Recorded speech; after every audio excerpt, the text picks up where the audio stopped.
Good evening, Tick fans. It's me, Ash, at Talking Ticks. Hope we're all doing well. So we're going to go through the Exeter result and the goods and the bads.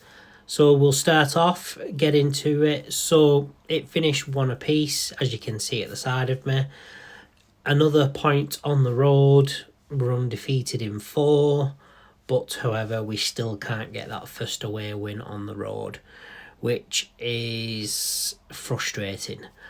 And yeah, so the game started okay. Obviously, people seen the team sheet. Mullin and Asamoah on the bench again, and Sadie up front on his own. So like a 4-5-1. Some people on Twitter saying there was more like 6 in midfield. So yeah, it seemed a more defensive side for a defensive draw and point away. We started well though, Wright getting a goal and consecutive goals in multiple games from Wright, which is good.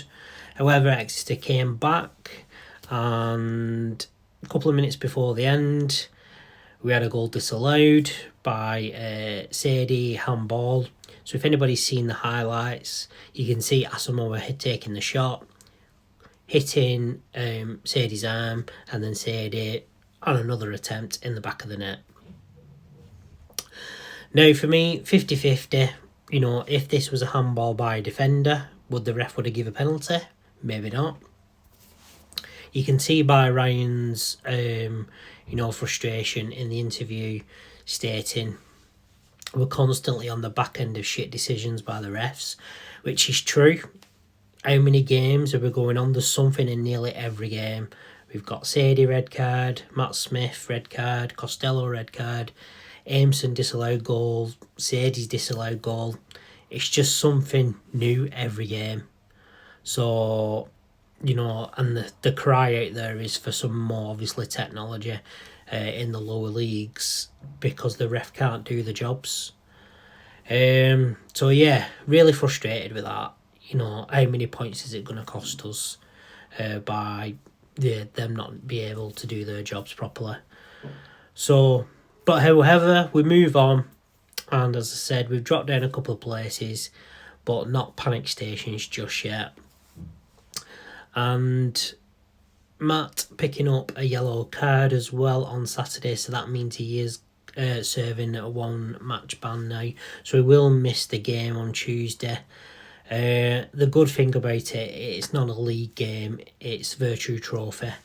So we're playing Stockport, so obviously he'll be taking a breather for that one.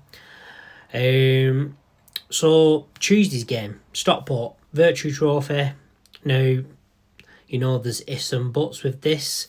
So possibly not a lot of people might be going down because we've got to win the game 4-0. And the other two teams want to beat the other for us to go through.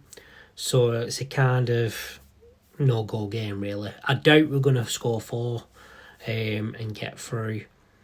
So, but it's the last game before the international break. So one thing another, if people don't know, the Reading game's been called off due to call-ups by Reading, which Liam Richardson is the new manager. And we've had Carrick being called up by Malta. So there's no Reading game, that's been postponed. And the Burton game's now been postponed as well due to Burton's FA Cup game. So yeah, so obviously we've lost a home game with the call-ups, and then we've had another game moved. So busy schedule going forward.